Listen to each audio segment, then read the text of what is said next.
नमस्कार मंडळी, चला तर शॉर्टकट आणि झटपट अशी आपण पावभाजी बनवतो. त्यासाठी बटाट्याची सालं काढून घेतली, फ्लावर एकत्रित आपण शिजवून घ्यायचं आहे, म्हणजे थंड करून सालं काढण्याचं टेन्शनच नाही. लगेच मॅश करून घ्यायचे, मस्त मॅश होतात.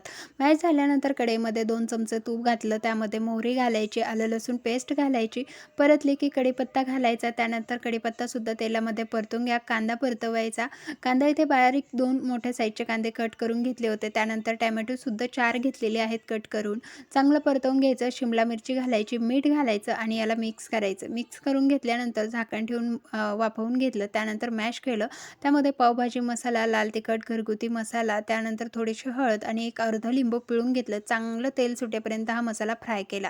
त्यानंतर आपण इथे बटाटा व फ्लावरची जी आपण पेस्ट करून ती यामध्ये घातलेली आहे. कोथिंबीर घालायची. फिरवून मस्त 5 ते 7 मिनिटासाठी भाजी दणकून शिजून घ्यायची. मस्त चटकदार पावभाजी तयार आहे. व्हिडिओ आवडला असल्यास लाईक, शेअर आणि